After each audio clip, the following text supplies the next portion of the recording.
The old racing coach smirked when she climbed into the driver's seat, her hoodie sleeves rolled up, hands gripping the worn steering wheel like she'd done it 100 times. "She thinks this is a video game," he muttered to the others, until she hit the gas. Tires screeched. The car whipped into a drift so smooth, it made jaws drop. By the time she crossed the finish line, the smirk on his face had vanished. Before we dive in, drop a comment with where you're watching from, and don't forget to hit subscribe for more videos like this. Let's begin. Rain smacked the tin roof of Whitmore Raceway like it had a grudge to settle. The track was nearly empty, just the crew boys, a few rusted helmets, and one red 1995 Mustang that hadn't seen glory in over a decade. Coach Ray Henderson leaned against a cracked toolbox, his eyes bloodshot from late-night whiskey and old regrets. "Coach," came a voice, soft but firm. "I'd like to try." He turned, expecting one of the usual boys. Instead, there she stood, brown boots soaked, hoodie drenched, a backpack hanging off her shoulder like it weighed her whole life. Ray raised an eyebrow. "You lost, sweetheart. This ain't driver's edition." She didn't flinch. "I know every gear of that Mustang. Let me prove it." The crew laughed, especially Polly, the loudest and youngest of the bunch. "What's next? She gonna bake us cookies after spinning out on turn 4? Coach waved his hand dismissively. "All right, fine. Humor me. Let's see what Barbie can do." But she didn't crack. She walked around the car, traced her fingers along the old vinyl, popped the hood, adjusted one thing, tightened a wire by feel, and slid in with the confidence of someone who'd done this 100 times in her dreams. The engine turned. Then, vroom, Ray's smirk faltered. The tires screamed as she peeled out of the garage like a ghost on fire. First turn, she drifted. Second, she throttled and balanced like an old-school racer. Third, she was gone. "Who the hell is that girl?" someone whispered. Ray didn't answer. For the first time in years, he was speechless. The Mustang roared down the straightaway like it hadn't aged a day since '95. Coach Ray's cigarette dropped to the wet pavement, hissed, and died in the puddle near his boot. Everyone had gone quiet, like the rain outside suddenly muted for a better view. She wasn't just fast. She was surgical. Each drift came with millisecond precision, like she had sensors in her fingertips. Gear shifts were seamless, not aggressive, but purposeful. Her hands barely moved on the wheel, yet the car obeyed her like it was built from her ribs. It wasn't luck. It wasn't beginner's enthusiasm. It was art. She rolled the car back into the garage in silence. Not a single stall squeaked, just the Mustang purring low, like even it knew it had just been awakened from retirement by someone worthy. She killed the engine and stepped out, pushing her wet bangs from her eyes. "Name?" Ray finally asked, slower than usual. His voice was rougher now, not sarcastic, just curious. "Emily. Emily Reese." Polly scoffed, trying to reclaim the moment. "Emily Reese what?" "Emily Reese, the babysitter, the local librarian." She glanced at him and gave a half-smile. "Emily Reese, the girl who just beat the track record by 2 seconds. You can check the stopwatch on your bench if you want." Coach's hand moved before his brain did. Stopwatch. He didn't remember hitting it, but somehow he had. 1 minute and 32.06 seconds. The best lap time on that beat-up circuit since Darren Bell ran it a decade ago on pro tires. Ray looked at the number and back at her. "How long you been driving?" "Illegally," she asked with a raised eyebrow. "Since I was 13. "And legally?" She shrugged. "I turn 18 next month." I got a few expletives from the crew. Ray crossed his arms, thinking, "You got a license?" "Not yet, but I got a dream, and I've had enough of people laughing at it." That shut everyone up more than her driving had. The girl didn't just race. She raced through the pride and fear inside every man standing there, and none of them were ready for it. "You have a coach?" Ray asked, despite himself. "No, not anymore," she said. "He told me to go sell lemonade when I asked for sponsorship." There was a beat, a quiet one. Ray stared at her. The water from the roof dripped down his sleeve. He didn't move. Emily continued, "But I'm not here to beg. I'm here to drive. You don't want me here. I'll find another track. Someone else's garage." "Wait." Ray held up a hand. "No one said anything about leaving. You caught us off guard." Polly tried again. "You just got lucky on one lap." Emily turned to him and smiled wider. "Want to ride shotgun next time?" He flinched. The boys chuckled, but it wasn't against her now. There was a shift, a respect. Coach Ray ran his hand through his graying hair. He looked down at the stopwatch again. He hadn't felt like this in years, like someone just rewound his clock. Like Hope walked back into the garage in dirty boots and an old hoodie. "Listen," he said carefully, "we got practice again Thursday. Some hotheads trying for local qualifiers. You show up early. Alone. I'll let you drive my Camaro." Her breath caught, but she didn't show it. Just nodded slowly. "Thanks," she said, "but I'll earn my own wheel. I'm not here for pity." Coach chuckled softly. "Good, 'cause I don't offer it. I offer laps." As she turned to leave, her phone buzzed. She glanced at it, and her expression hardened. The smile faded. She read something, then stuffed it back in her pocket without a word. Ray noticed. "Everything okay?" She didn't answer right away, then quietly said, "I've got 3 jobs. My mom's cancer treatment costs more than rent. This," she gestured to the garage, "this is the only thing I have that doesn't make me feel powerless." That changed everything. Ray nodded once. "Then you're driving Thursday." "Not for me. Not for them. For her." Emily looked up, eyes sharp. "Then I'll win. I won't stop until I do." And just like that, a soaked, hoodie-wearing nobody became the name that would make engines scream and silence crowds. Thursday came with a sky full of bruised clouds and the hum of tension in the air. Whitmore Raceway hadn't seen this much buzz in years. Word had spread like fire through oil. A girl drifted Coach Ray's old Mustang and beat the track record. No team, no money, no official training. Just one name, Emily Reese. The parking lot was packed. Rusted pickup trucks, trailers with makeshift rigs. Some drivers carried toolboxes. Others carried chips on their shoulders. Inside the pit garage, the mood had shifted. Less laughing now. Fewer jokes from Polly. Even the veterans kept stealing glances toward the corner where Emily sat. Headphones in, legs bouncing, eyes locked on her notebook. She was studying her own lines, replaying her timing. Every note was hers. Every inch of strategy, self-learned. Coach Ray approached, holding out a water bottle. "You good?" Emily looked up and gave a small nod. "Yeah, just making sure I don't mess this up." "You won't. Trust your hands." But she looked away. "It's not just a track I'm racing." Ray sat down beside her, quiet for a moment before asking, "You ever talk to your mom about all this?" Emily shook her head. "She thinks I'm still working the grocery store shift tonight. If I told her I was driving in a qualifier, she'd think I'd lost it." Ray leaned back. "She's fighting her battle. You're fighting yours. That's fair." But Emily wasn't so sure. She didn't say it, but deep down she feared this track was her only shot. And if she lost, everything she'd built in secret would fall apart. The plan, the escape, the belief. Because this wasn't just about racing. This was about being seen, being believed in, not just pitted or dismissed. A shrill whistle cut through the noise. Drivers to line up. Emily stood. Ray put a hand on her shoulder. The Camaro's warmed up. It's not pretty, but she bites hard on corners. Don't push the throttle into fear. Feel the road. Make it obey. Emily nodded, slipping her gloves on. Her name wasn't on any official board, and the guy running check-ins gave her a skeptical glance. "Wait, you're who?" he asked, flipping through the clipboard. "Reese. Emily Reese. You're not on the..." Coach Ray cleared it. She interrupted, voice firm. Ray stepped forward. "She's in. If anyone's got a problem, take it up with the clock." The official sighed, waved her through. "Fine. Lane 3. Hope you got insurance." Emily walked toward the lineup, and that's when she saw him. Jake Larson, black jumpsuit, backed by Titan Auto, his father's sponsor team. He'd placed 3rd in state last season and had a reputation for being both talented and insufferable. He leaned against his blue BMW, chewing gum like he owned the whole track. When he saw her, he scoffed, loud enough for others to hear. "Is that a new promo gimmick? Letting fangirls into real races now?" Emily didn't break stride. No gimmick. Just talent. Jake stepped closer, smirking. "Then try not to cry when you eat my dust, rookie." Ray looked ready to punch him. Emily raised a hand. "Let him talk," she whispered. "His ego's loud because he's scared. He just doesn't know it yet." She climbed into the Camaro, closed the door, and took one long breath. Then the flag dropped.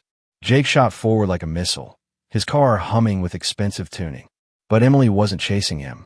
She was chasing silence, her own rhythm. She let the Camaro settle into her hands, guided it like a partner in a dance. 1 turn. 2. She didn't slide. She flowed. Halfway through, Jake lost control for a split second. Too cocky, too aggressive on the inside curve. His tail spun just slightly, enough to cost him milliseconds. Emily passed him on the outside, right tire kissing the edge of the white line. The crowd gasped. Crew members stood. Polly's jaw dropped. When she crossed the finish line, the time lit up on the board. 1 minute and 30.84 seconds. New record. Again. Jake's time. 1 minute and 32.03 seconds. Emily parked, stepped out, and this time, the silence wasn't shock. It was respect. But before she could catch her breath, someone from Titan's crew came storming across the lot. "That Camaro's been modded illegally," the man yelled. "No way it runs like that. We want inspected. Now." Ray barked back. "You think she beat your golden boy because of spark plug?" But the man wasn't listening. Already checking under the hood. Emily stood frozen. Her hands trembled. She didn't cheat, but she couldn't afford legal trouble. Not now. Not when her mom's chemo was weeks away. Not when this was her only shot. Then something unbelievable happened. Jake Lahr's son, her rival, stepped forward. "I drove right behind her the whole second half," he said. "You don't get a line like that from mods. You get it from instinct." His team's rep snapped. "Jake, what the hell are you doing?" Jake looked at Emily, saying the truth. Emily met his eyes, and for the first time, he wasn't smirking. He was stunned, impressed, maybe even a little sorry. And just like that, the protest died. The crowd began to clap. Ray whispered, "Told you. You don't just race. You shut people up." Emily smiled, but her phone buzzed again. Another hospital update. Another bill. She hid it, swallowed the panic. But inside, she knew the victory was short-lived. The real challenge had just begun. The next morning, Emily stood by her rusted Corolla, chewing on a half-burnt bagel as the sun cut through layers of thick track dust. Her hoodie still smelled like burnt rubber. Her hands bore the blisters of yesterday's war. But her eyes? They burned with quiet fire. She'd made the front page of the local racing blog. Unknown girl beats track stars. Whitmore witnesses history. But praise doesn't pay hospital bills. Ray's Camaro sat under a tarp, safe for now. The next qualifier was 2 days away, but Emily felt the storm rising. Not from the sky, from the people. "You think Jake really meant what he said?" Polly asked, approaching her with a folded paper and 2 hot coffees. He was different now. Not mocking, just curious. Emily took the cup, nodded once. Maybe. Or maybe he just didn't want to lose and look like a sore loser. He looked like he was going to throw up. Polly chuckled. "I kind of respect that." But the laugh faded fast. Because when they turned the corner to check Emily's backup ride, the old Dodge Charger she'd been patching up herself, something was wrong. The hood was open. Fluids leaking. Hoses torn. Wires snipped. Ray came jogging over, fuming. "Who the hell? I locked this garage." Emily stood frozen. Her mouth went dry. She crouched and ran her fingers along the wiring. Cut clean. This wasn't bad luck. It was deliberate. A black baseball cap lay near the engine. Titan Auto's logo embroidered on the side. Ray picked it up, face tightening. "They're scared." Emily said nothing. Just stood there, swallowing every scream that tried to rise from her throat. Polly, surprisingly gentle, said, "I'll help you fix it." She looked at him. "No, this wasn't about my car. This was about sending a message. And that message was clear. You don't belong." That night, Emily sat outside the hospital in her car, watching the glow of her mother's window from across the street. She didn't go in. She couldn't. Not like this. Not with nothing to show. No guarantee of anything. Then came a knock. A man in a suit stood outside her window. Sharp, calculated. Not from the racing world. He handed her a card. "Noble Tech Motorsports. I saw you run yesterday," he said. "You've got fire. Raw talent. And I don't usually recruit unknowns, but you're not unknown anymore." Emily squinted. "You offer me a deal?" He nodded. "Full ride. Sponsorship. Training. Car. Mechanic. Everything." It sounded like a miracle. But miracles don't show up in $70,000 suits. "What's the catch?" she asked. He smirked. "Nothing much. Just loyalty. You drive where we say. You take interviews when we schedule. And when we say lose, you lose." The air went cold. Emily stared at him. "You want to use me as a puppet?" He didn't deny it. "We control the image. You make money. We all win. But if you want to keep playing with grease monkeys and grandpas, be my guest. He slid the contract onto her windshield. You have 48 hours. Then he walked away. Emily didn't move. Not for a long time. The wind howled through the cracks in her window, but her thoughts were louder. Louder than anything she'd ever heard on the track. She had no ride, no team, and now no illusions. If she wanted to win, she had to play dirty or disappear. But there was still something she hadn't told anyone. A secret. One that clawed at her chest every time she hit the gas. One that came from a locked box under her bed. Her father's notebook. Her real father. The one who died in a street race 15 years ago. Branded reckless. Ruined. Everyone said he'd crashed from arrogance. But Emily knew better. She had proof that he'd been sabotaged, just like her. And she wasn't just racing to win anymore. She was racing to clear his name. The engine roared under her hands, louder than any voice that ever told her she couldn't. Emily Reese sat behind the wheel of Ray's rebuilt Camaro, helmet strapped, heart hammering like a jackhammer at her ribs. 2 days ago, she had no car, no shot, no future. But when she'd walked into Ray's garage last night, tear-streaked and silent, he was already waiting, with grease on his sleeves. Hood open, tools laid out. Your Charger's dead, he said, not looking up. So we'll rebuild the Camaro. All night. No complaints. And they did. Ray, Paulie, 2 guys from a rival team. Even Jake. Yes, Jake Larson showed up. Said he couldn't sleep. That he'd seen too many phonies take home the gold. And it was time someone real burned the rubber. Emily asked him why he really came. Jake's answer? Because you're the kind of driver I'd want to lose to. Now, as she sat at the starting line, with the grandstands full and TV crews rolling, all of that clashed inside her. Sabotage, bribery, lies, her father's legacy, her mother in a hospital bed, that contract still sitting unsigned her glove box. The announcer's voice echoed over the loudspeakers. Our final racer today, Emily Reese. No sponsor, no team, just grit. The crowd was buzzing. Some booed, some cheered, some just watched. She rolled up, met Jake at the line. He glanced over. No smirk, just a small nod. 1 lap, the announcer said. Winner takes the state qualifier and the seed at nationals. But Emily wasn't racing for nationals. She was racing to tell the truth. The flag dropped. Jake launched like a rocket, precision lines, technical turns. He was flawless. But Emily, she was emotional. Not sloppy, just fierce. Every turn held memory. Every shift carried weight. Every curve whispered her father's name. Halfway through, they were neck and neck. Emily's Camaro snarled on the 3rd drift, tires barely gripping, tail sliding, but she held it. That's when she saw it. A man in a suit, standing near the far end of the track. Watching her, the Noble Tech recruiter. Behind him, a black car with tinted windows, and inside it, a face she recognized. She almost lost focus. Almost. Because the man inside the car was the same man from the photograph in her father's journal. The man he raced the night he died. The one who disappeared after the crash. The one who paid people to say her father drank before the race. She wasn't imagining it. He was here, watching. Suddenly, it all made sense. Noble Tech didn't want her because of her skill. They wanted her silent. A legacy erased. A truth buried. A daughter distracted by gold trophies. But not today. Not ever. She hit the gas. Blew past Jake on the final turn. The Camaro screamed. The tires lifted just a little, then caught again. Like fate held her in place for 1 more second. And she flew past the finish line. 1 minute and 29.91 seconds. New track record. The crowd exploded. But Emily didn't stop.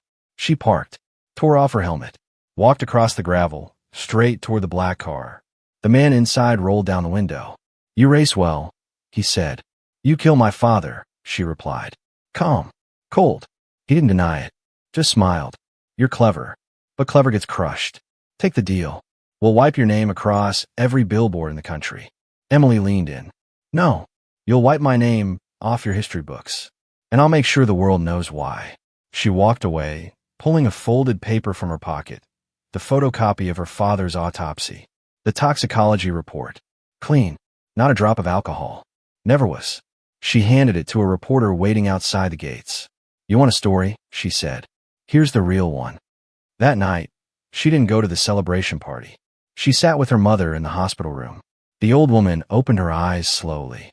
"You win," she whispered. Emily smiled, holding her hand. "Yeah, but not the way they expected."